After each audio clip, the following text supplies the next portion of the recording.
Hello everyone, welcome back to another session of Core Java tutorials. In this class, we'll be looking into abstract classes and I'll show you different programs associated with abstract classes.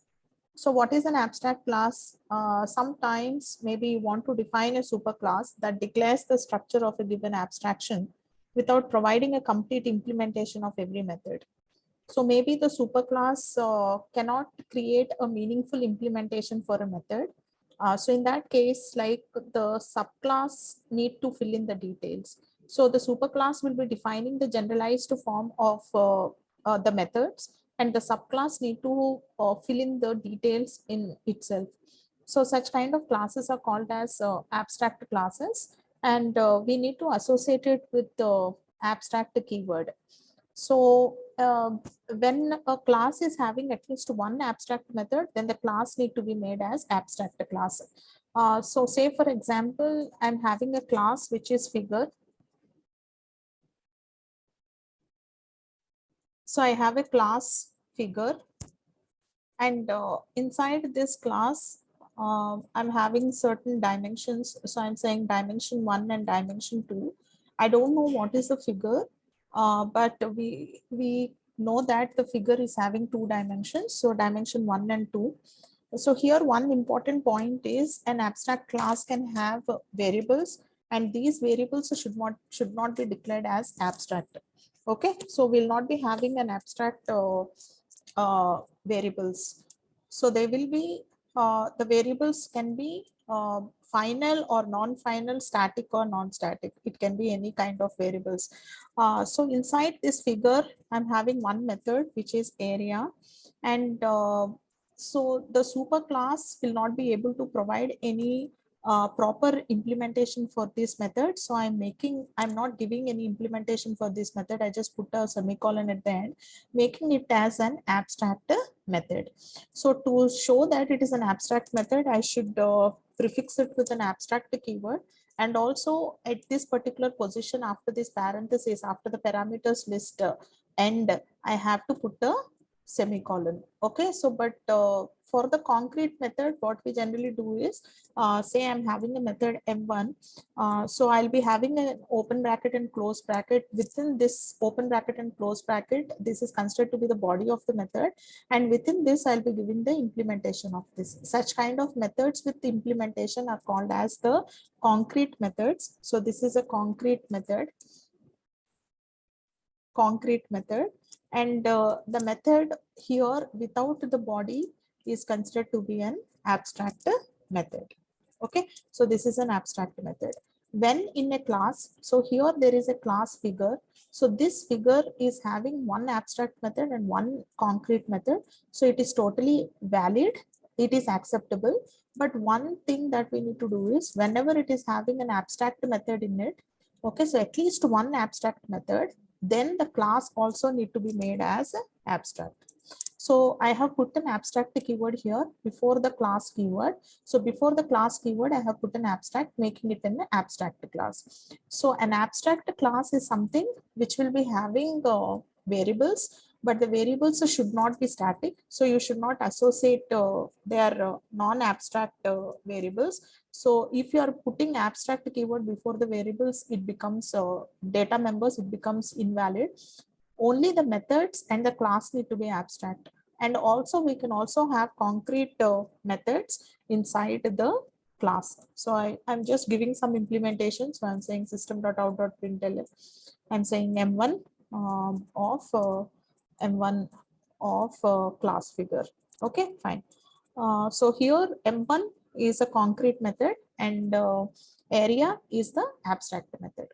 So this is how we need to give. Some of the very important points that we need to remember about abstract class is that we cannot instantiate an abstract class. Say for example, so let me give my driver class. So this is my driver class, which is class main. So inside this, I'm giving public static void main, and then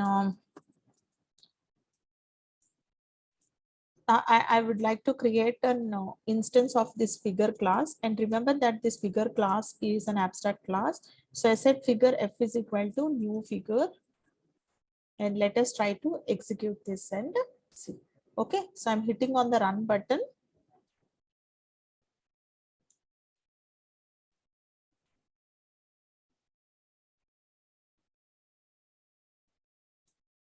So you can see the output over here. So it is saying, okay, so just let me put a semicolon, hit on the run button again. So you can see that figure is abstract, cannot be instantiated. So this is one very important point to remember, that you cannot instantiate or you cannot create an object of the abstract class. Okay, and the methods should not be made static. So let me take off this concrete method for making, I'll make the code less so that it will be easy for you to understand.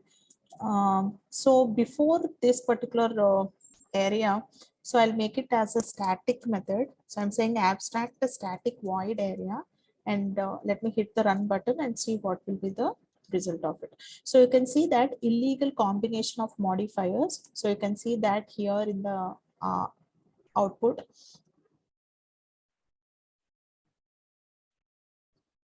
Okay, so it is clearly showing us that illegal combination of modifiers, abstract and static. So you cannot associate abstract and static together, meaning that you cannot have abstract methods static. So I should not make abstract methods static. Abstract methods should not be static. So now let me make it private.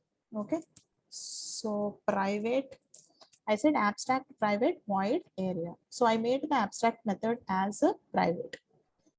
So again, you can see that I got the same kind of output saying that it is illegal combination. So it is illegal combination of modifiers that is abstract and private. So you should not associate private and abstract together. So you should not make abstract methods as a private. So this is another very important point for us to understand. So abstract methods should not be static. They should not be private. Okay, right. And we cannot instantiate the abstract methods. So let me try to give a constructor inside the abstract class. So the constructor is figure, and I just have given a default constructor over here, and I'll take off this. Okay, so because you cannot instantiate, and let us check whether you can do constructors in an abstract method or not. So I'm hitting the run button. So you didn't get any compilation errors and all that. So meaning that you can have constructors inside your abstract class. So having constructors in the abstract class is acceptable. And let me make this constructor as abstract. So I'm saying abstract figure. So I added abstract keyword before the constructor. So I'll hit the run button and let us see what will be the output. So you can see here modifier abstract not allowed here. So you cannot use abstract to the constructors. Okay, so you cannot say like the constructors cannot be abstract. So constructors can be there in an abstract class, but the constructors should not have the abstract keyword. So I'm taking off this abstract from here, and let me make the variables abstract. Okay, so I'm making the variables as abstract. So I'm saying abstract double D dimension 1 and dimension 2. So again, so modifier abstract not allowed here. So you can only give abstract keyword for the method and for the class. You cannot give it for the data members and constructor. Let us now try to extend this abstract class. So I have class B extends, okay, figure. So I have a class now. Okay, so let me actually take all this and write afresh. Okay, so I have class A. Okay, so inside class A, I just have one method. So which is an abstract method. So just put an abstract keyword here. Abstract void M1. So there is an abstract method. So I just need to make the class also abstract. So in class A, I'm having one abstract method, which is M1. Now let us extend this class. So I have class B extends, okay, an abstract class, which is A. Okay. So let me keep it this way. And so I have class main over here, so which is my driver class, and then all this public static. From here, the execution of the program will begin. Okay, so I said string args, and then okay, so I'll just keep it this way. So you can see that class A is abstract. So I want all of you to observe here that your class A is abstract. Okay, so the class A is abstract and class B is not abstract. Okay, so but it is extending, it's a child class. Class B is the child class of class A. So let us see what will happen in this particular scenario. So I'm hitting the run button and we'll see what will be the output. So we can see that it is saying B is not abstract and does not override abstract method M1 in A. So whenever you have two classes connected like this in an easy relationship, so I have class A as the super class and class B as the child class, and class A being the abstract class, you just need to implement this abstract method inside class B. Okay, so then only it is valid. So now let me actually write the code over here.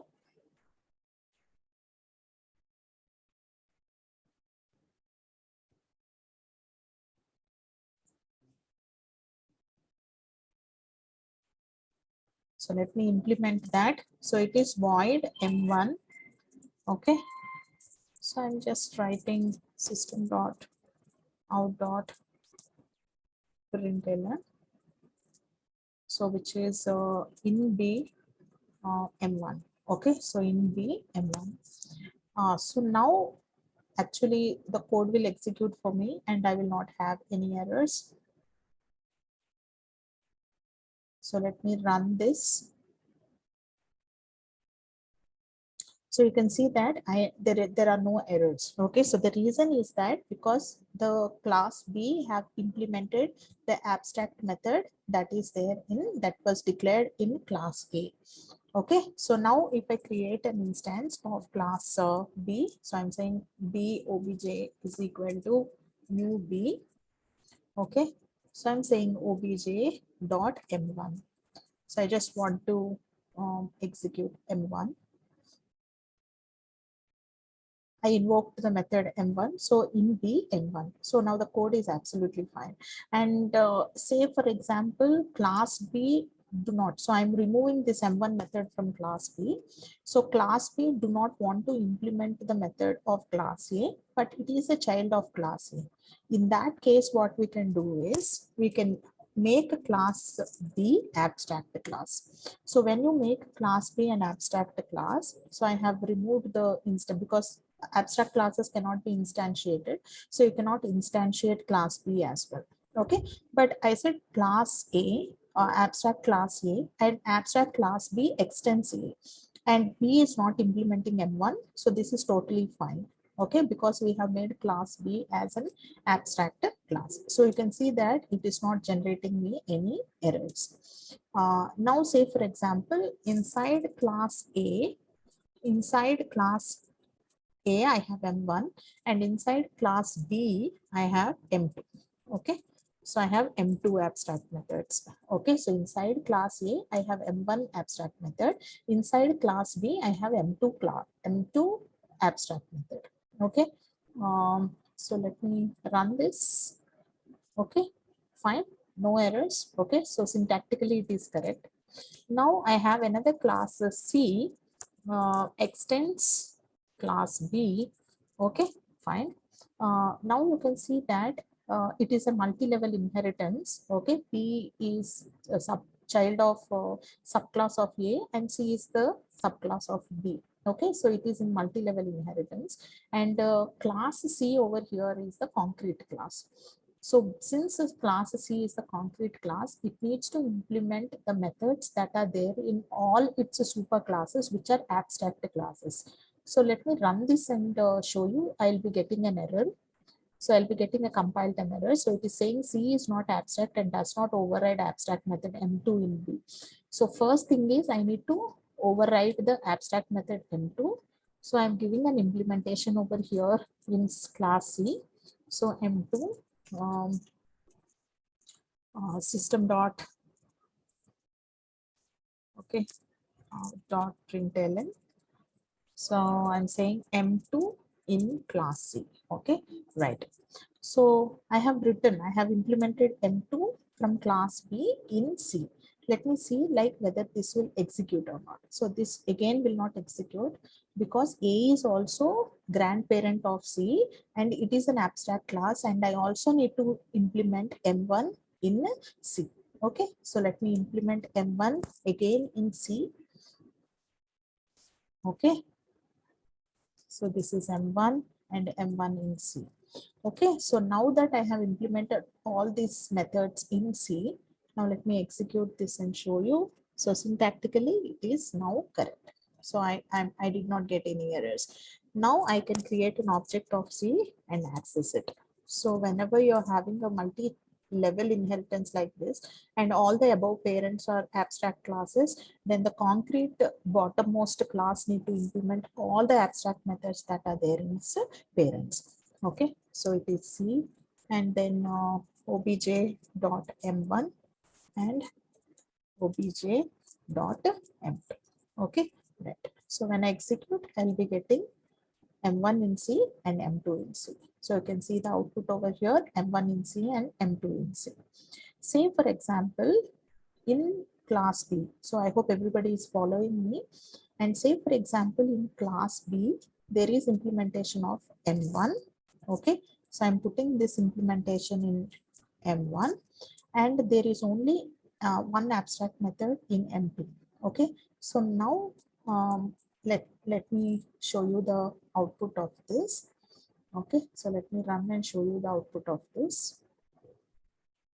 Okay, so I got the output. So see why it is that since C can access all the data of B and also A, and this abstract method which is M1 is implemented in B, and B is having one abstract method which is M2. Okay, so since M1 is implemented in B, C need not implement M1 in itself.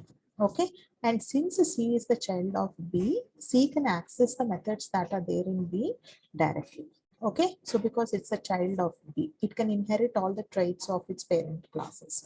So C need not implement M1 because M1 is already implemented in A subclass, which is B. Okay, and now in C, I need to implement the method M2, which is there in B. And you can see that abstract classes can have concrete methods. So this is an overridden method of its parent class, and it is a concrete class, concrete method. And abstract void M2 is an abstract method. So in abstract classes, you can have the combination of concrete methods as well as abstract methods. And an abstract method cannot be static. Abstract method cannot be private. And the variables inside an abstract class can be non-final, final, non-static, and static, and they cannot be associated with the abstract keyword. And constructors can be there in the abstract classes, and the constructors should not be abstract. Okay, so that's it regarding abstract classes. I hope this video is helpful to you. Thank you for watching.